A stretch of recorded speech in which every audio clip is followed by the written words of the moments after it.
Jake's hand trembled as the plate slipped, shattering against the Chicago loft's hardwood floor with a crack that echoed like a gunshot. It was his 35th birthday, and he'd spent the morning perfecting Emily's favorite blueberry pancakes, hoping to spark a smile from his wife. But Emily didn't flinch. Her eyes stayed locked on her phone, thumb scrolling, acrylic nail tapping the screen with a rhythm that drowned out the chaos of broken ceramic. No gasp, no glance, no "Happy birthday." Just silence, sharp and heavy, slicing through the air between them. Jake stood frozen, the scent of warm syrup and coffee mocking the effort he'd poured into the morning. He'd tied a balloon to their mailbox at dawn, its red surface bobbing with "Happy 35th, Jake," scrawled in bold marker.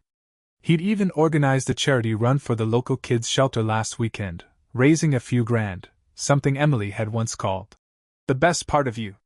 But now, as he crouched to gather the jagged pieces of the plate, her voice cut through, low and dismissive. "Don't start your drama today, Jake. Please." He paused, a shard biting into his palm, and looked up. "I made you breakfast," he said, voice steady despite the sting. Emily scoffed, not lifting her eyes. "Did I ask you to?" The words landed like a slap, cold and deliberate. Jake's chest tightened, but he swallowed the ache, watching her stand and brush past him toward the hallway, her phone still clutched like a lifeline. As she disappeared, she muttered, "Every year, it's the same needy routine. Grow up." The air in the room felt thinner, like it couldn't hold the weight of her indifference.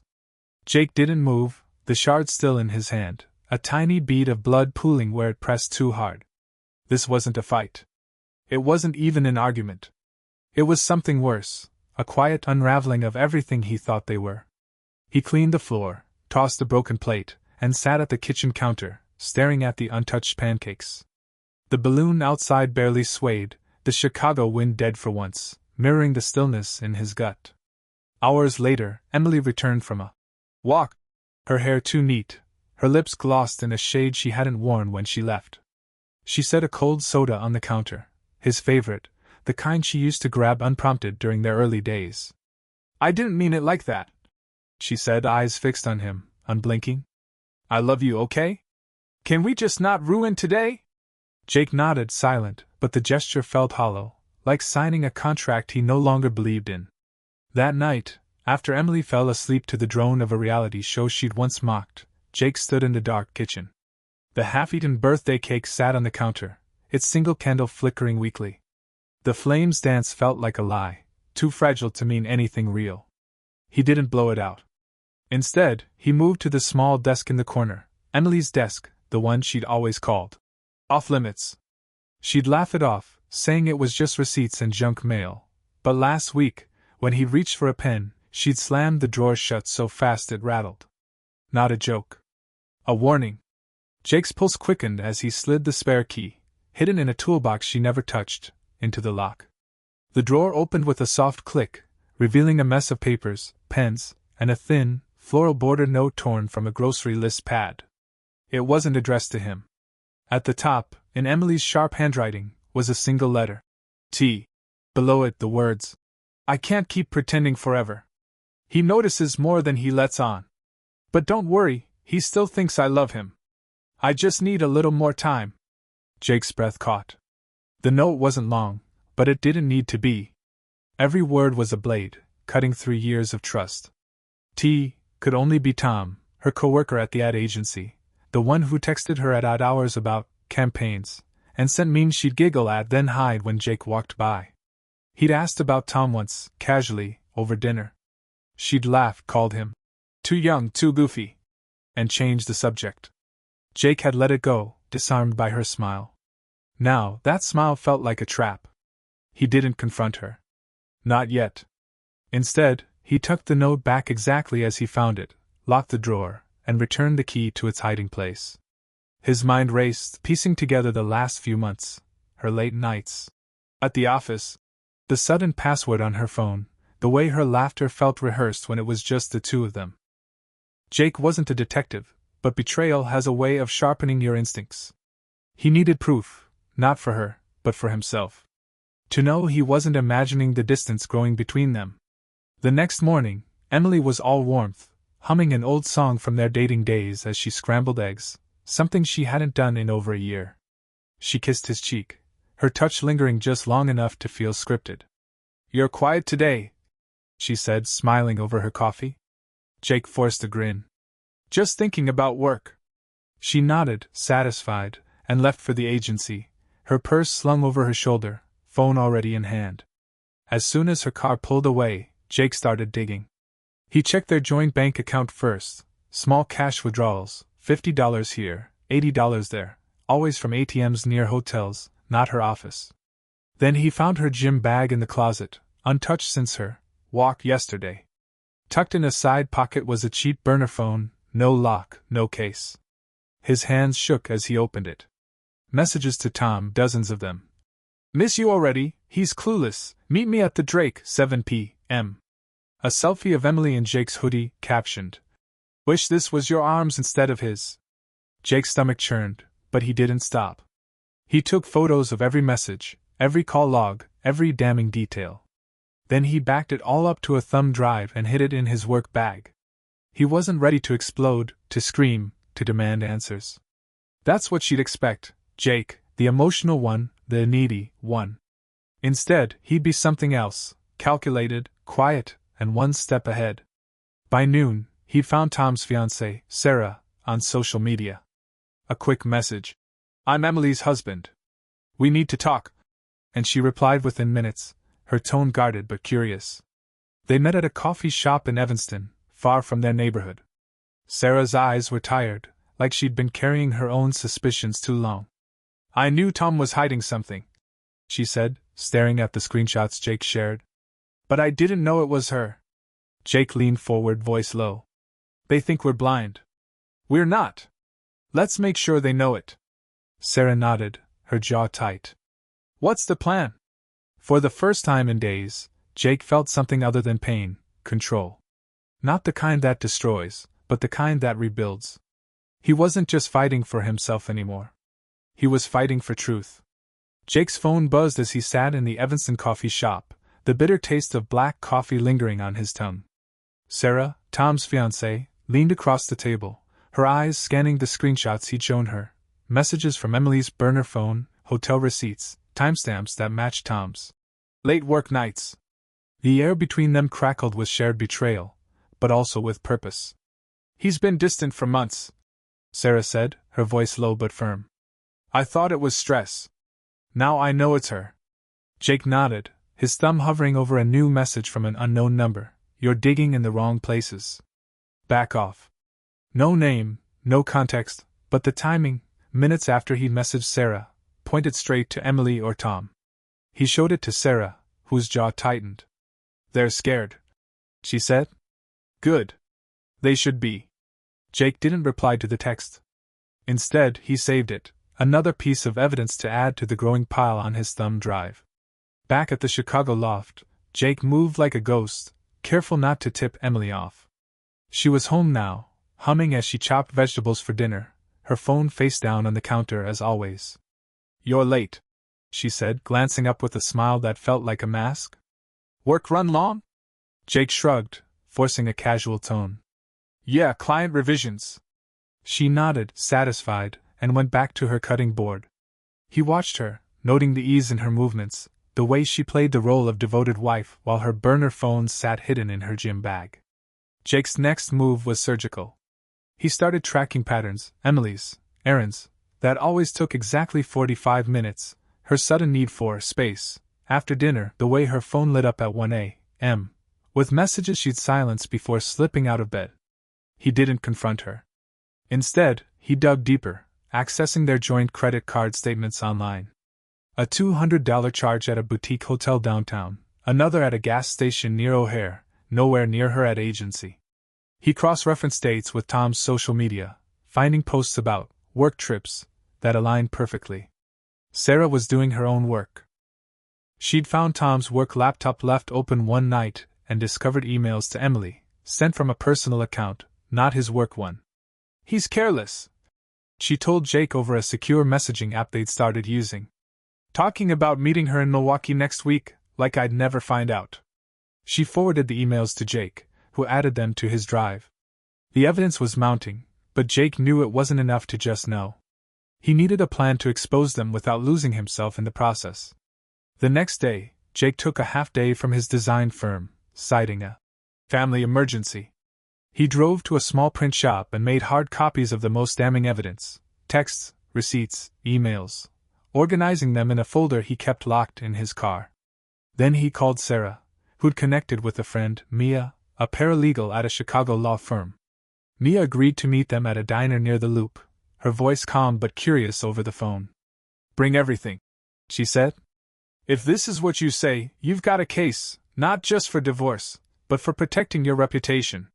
At the diner, Mia flipped through the folder, her pen tapping the table as she read. "This is coordinated deception," she said, looking at Jake. "Emily's not just cheating, she's covering her tracks with precision. And Tom's in on it." Sarah leaned in. "He's telling his coworkers I'm jealous, that I'm making it up. I heard him on the phone last night." Jake's stomach twisted. He hadn't realized Tom was already spinning a narrative, painting Sarah as the problem. It felt too familiar. "Emily's doing the same," he said. "She's been too sweet lately, like she's keeping me quiet."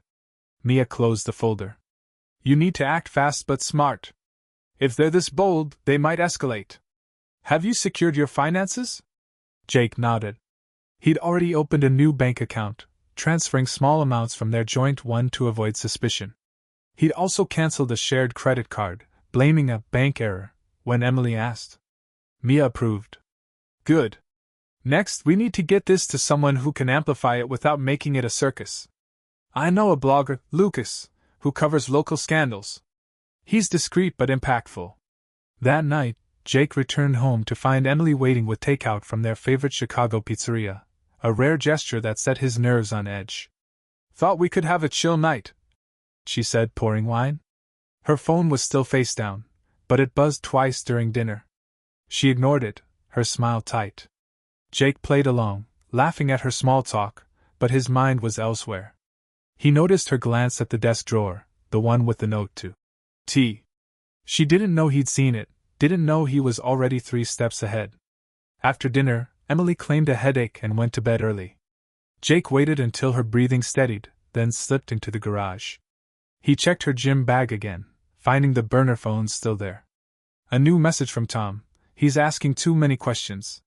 We need to move faster." Jake's blood ran cold. Move faster? To what? He took a photo, added it to his drive, and returned the phone exactly as he'd found it. Back in the loft, he emailed Lucas, the blogger, attaching a sample of the evidence and a brief explanation. "No names yet," he wrote. "Just need advice on next steps." Lucas replied within hours, "This is explosive. Meet me tomorrow. We can keep it anonymous but make it loud." Jake felt a flicker of hope, but also dread. Exposing Emily and Tom would mean burning bridges, not just with her, but with the life he'd built. He wasn't ready to lose his job, his friends, his sense of self. But as he sat in the dark, the weight of Emily's betrayal pressed harder. He thought of Sarah, fighting her own battle, and Mia's words, "Act fast but smart." He wasn't just protecting himself anymore. He was rewriting the story they thought they controlled. The next morning, Emily left for work with a quick kiss, her routine flawless. But Jake noticed something new, a faint tremble in her hand as she grabbed her keys. She was nervous. He waited until her car disappeared, then drove to meet Lucas at a park near Lake Michigan. Lucas was younger than Jake expected, with a sharp gaze and a laptop already open. "I've seen stuff like this before," he said, scanning the folder Jake handed over. "They're not just cheating, they're playing chess with your life. Let's flip the board." Jake took a deep breath. "I don't want revenge. I just want the truth out." Lucas nodded. "Truth is enough. It'll hit harder than any fight." As they planned, Jake's phone buzzed again, another unknown number. "Stop now, or you'll lose more than you think." He showed it to Lucas, who smirked. "They're desperate. That's our opening." Jake didn't smile back. He was done being the pawn. It was time to move. Jake sat across from Lucas in a quiet corner of a Chicago park, the distant hum of Lake Michigan traffic blending with the rustle of leaves. The blogger's laptop screen glowed with a draft post titled, Deceptions and desks, a Chicago affair exposed. Lucas scrolled through Jake's evidence, screenshots of Emily's burner phone text to Tom, hotel receipts, and the cryptic note to T, found in her locked drawer. This is airtight, Lucas said, his voice low but excited. We keep names out, but the story's clear. It'll hit like a freight train. Jake's phone buzzed again, another unknown number. You're making a mistake. Drop this or it gets worse. He showed it to Lucas, who jotted down the number. They're panicking, Lucas said. That's good. Means we're close. Jake's stomach churned. Close to what? Justice? Or a bigger mess? He'd already moved money to a private account and canceled a shared credit card, but Emily's latest move, a sudden girls' night planned for tonight, felt like a distraction. He nodded to Lucas. How soon can you post? Tonight if you're ready, Lucas replied. But we need one more piece, something to tie it to their workplace without doxing them. Jake thought of Sarah, Tom's fiancée, who'd been digging on her end. She'd texted earlier about an email Tom sent from his work account, bragging about a private meeting with Emily at a downtown hotel. Jake forwarded it to Lucas. This enough? Lucas grinned. More than enough. Let's do this. Back at the loft, Jake kept up the act. Emily was already home, packing a small bag for her girls' night. She smiled, too bright, and kissed his cheek. Don't wait up, she said, her phone buzzing as she grabbed her keys. Jake noticed the burner phone wasn't in her gym bag anymore. She'd moved it. He didn't react, just nodded and said, Have fun. As her car pulled away, he checked his email. Lucas had sent a preview of the post, set to go live at 9 p.m. It detailed the affair, the financial deceit, and the burner phone, all anonymized but damning. Jake's heart raced. This was it, no turning back. He called Sarah, who was at her sister's place in Evanston, away from Tom. It's happening tonight, Jake said. Lucas is posting. Sarah's voice was steady but sharp. Good. Tom's been telling his team I'm unstable, that I'm making it all up. He doesn't know I have his emails. Jake paused. Emily's doing the same. She's out tonight, probably with him. Sarah exhaled. Then let's make sure they don't sleep easy. At 9:03 p.m., Lucas's post went live on his blog, shared instantly across Chicago-based social media groups. Jake watched the views climb, 500, then 2,000, then 10,000 by midnight. Comments poured in. This is my coworker's story. Who does this to their spouse? Jake's phone lit up with texts from friends, coworkers, even his cousin in Lincoln Park. Is this about you? One asked. He didn't reply. He'd let the truth speak. By morning, Emily's demeanor had shifted. She returned from her girls' night at 7 a.m., her keys jangling too loudly as she walked in. You're up early, she said, her voice tight, eyes darting to her phone. Jake sipped his coffee, calm. Couldn't sleep. Big night online, huh? Her hand froze mid-reach for a mug. What's that supposed to mean? She snapped. Jake shrugged, watching her squirm. She knew. He could see it in the way her fingers gripped her phone, checking notifications she wasn't quick enough to hide. Sarah called an hour later. Tom's freaking out, she said. He got a call from his boss about inappropriate use of company resources. They saw the post. Jake's pulse quickened. Anything from Emily's side? Sarah hesitated. Not yet, but my friend at her agency says people are whispering. The post didn't name her, but it's too close to home. Jake thanked her and hung up, his mind racing. Emily was still in the kitchen, texting furiously, her face pale. He didn't confront her.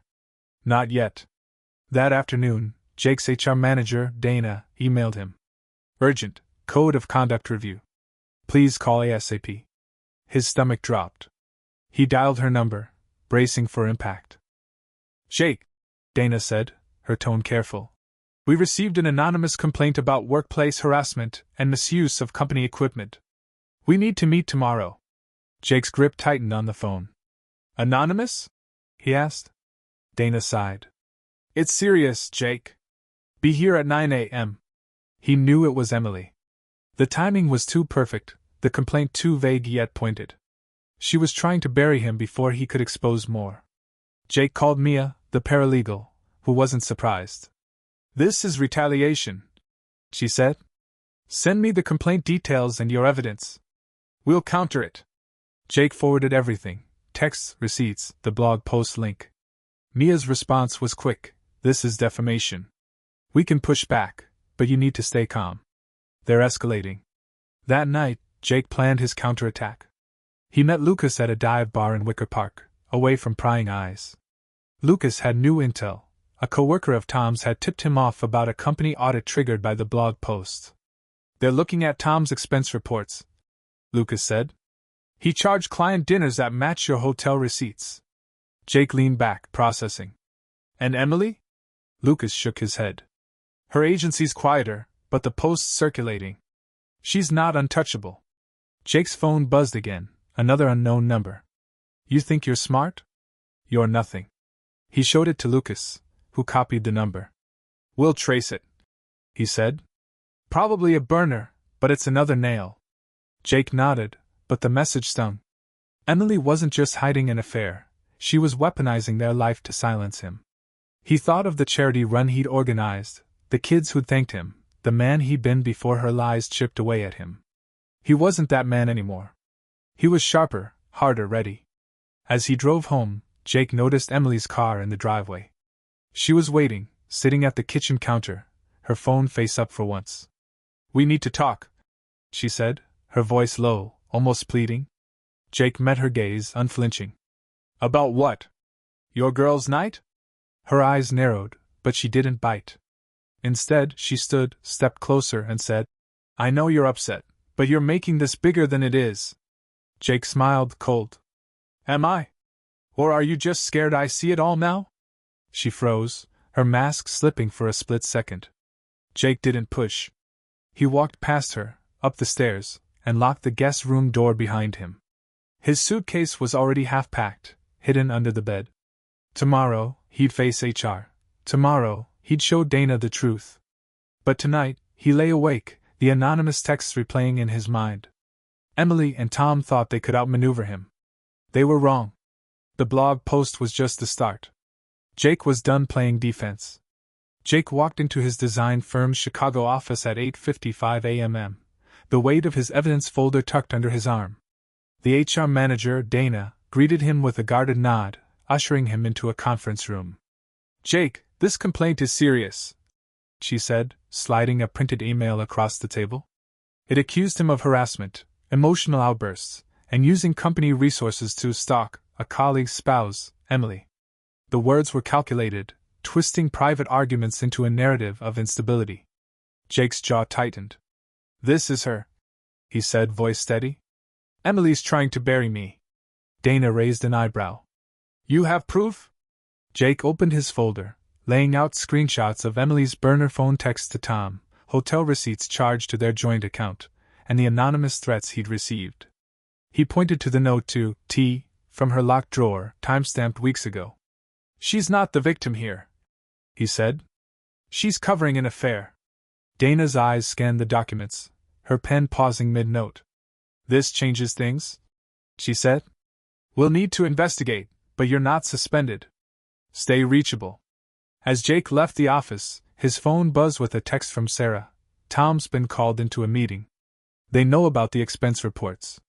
The blog post Lucas published had gone viral, racking up 50,000 views overnight, shared across Chicago's social media groups.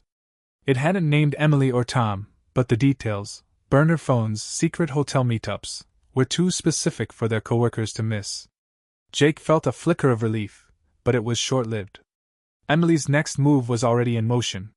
Back at the loft, Emily was pacing when Jake arrived. Her phone was clutched in one hand, her keys in the other, like she was ready to bolt. "You went to HR," she said, not a question. Her voice was sharp, but her eyes darted nervously. Jake didn't flinch. "You filed a false complaint. What did you expect?" Emily stepped closer, her tone softening, almost pleading. "Jake, I made a mistake. Can we just talk? I don't want this to ruin us."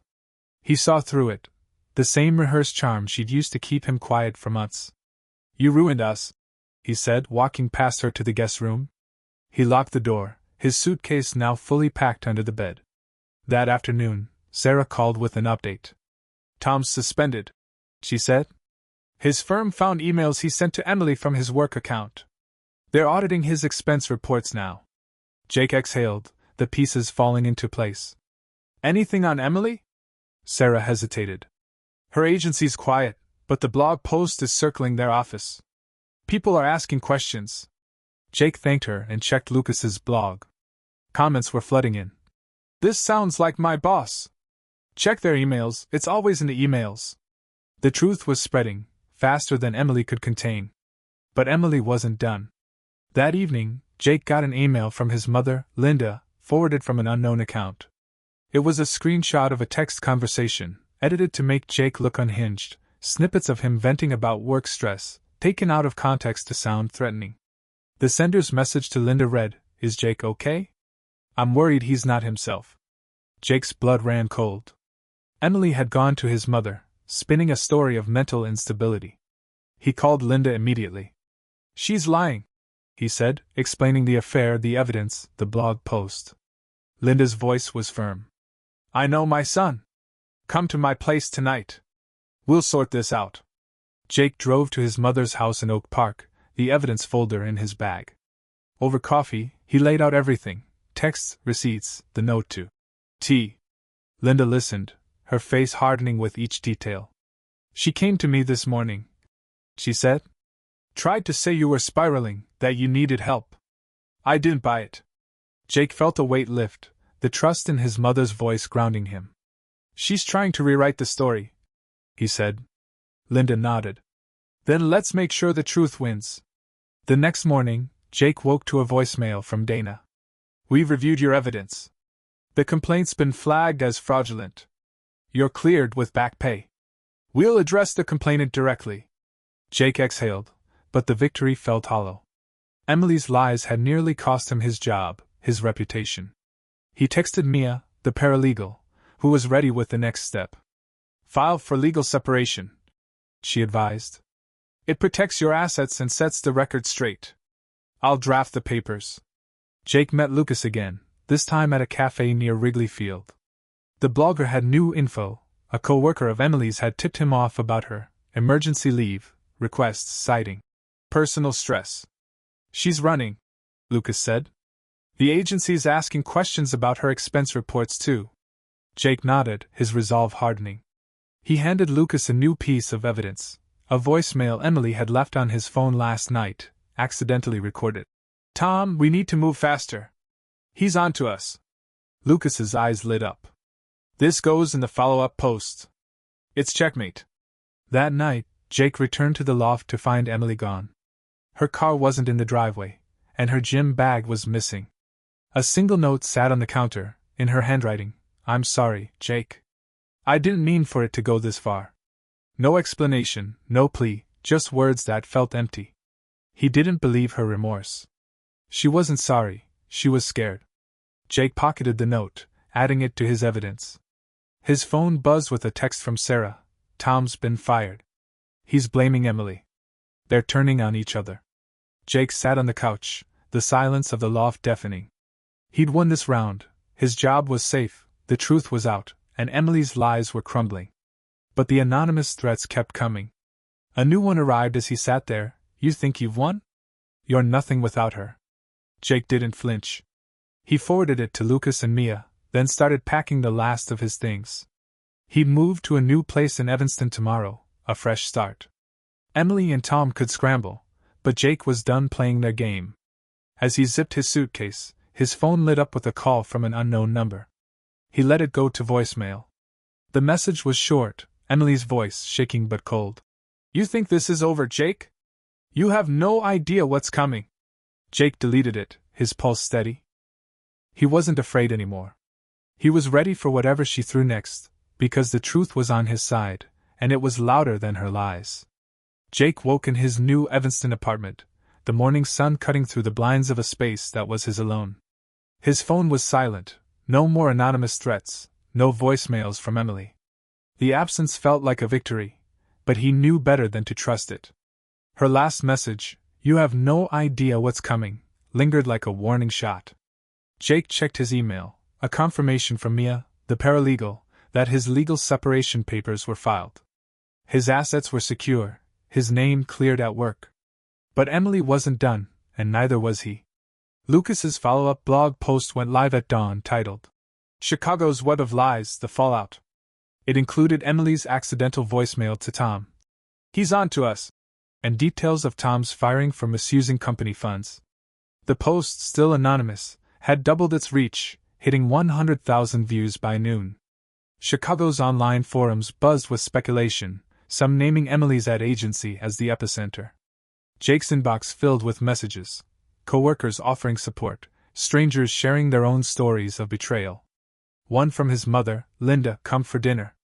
You're not alone." Jake drove to Oak Park, the evidence folder still in his bag. Over his mother's homemade lasagna, he recounted the past weeks: the burner phone, the hotel receipts, Emily's HR complaint. Linda's eyes narrowed when he mentioned Emily's visit to her, spinning tales of his instability. "She thought I'd turn on you," Linda said, setting her fork down. "She doesn't know us." Jake nodded, the warmth of her trust anchoring him. "I'm ending this my way," he said. "No fights, just truth." Back in Evanston, Jake got a call from Sarah. "Tom's gone quiet," she said. "Moved out yesterday. His fiancée, ex-fiancée, kept the house." Sarah had filed for separation too, her voice lighter than before. "I'm starting a small catering business," she added. "Lucas's post got me a few clients." Jake smiled. "You're rebuilding."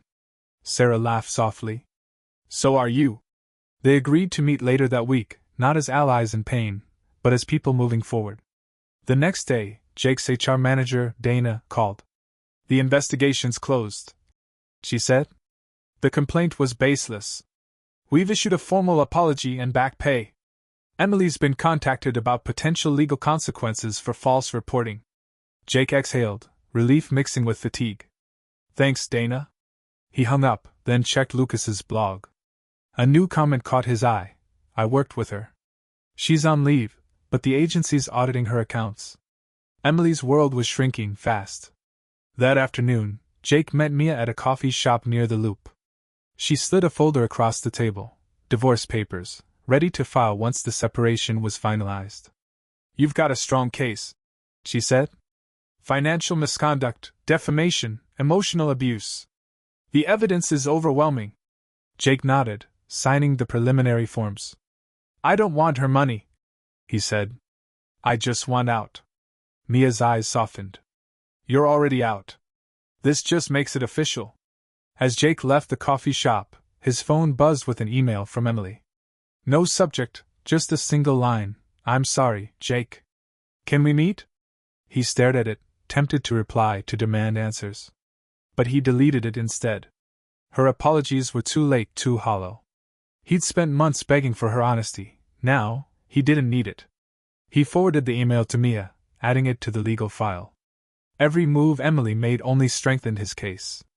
That evening, Lucas texted, "Check the blog. Big update." Jake opened the link. A co-worker of Emily's had leaked an internal memo. Her agency was suspending her pending an ethics review.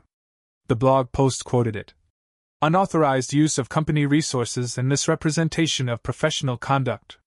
Emily's lies had reached her workplace, unraveling her carefully curated image. Jake didn't celebrate. He felt no joy in her downfall, only closure.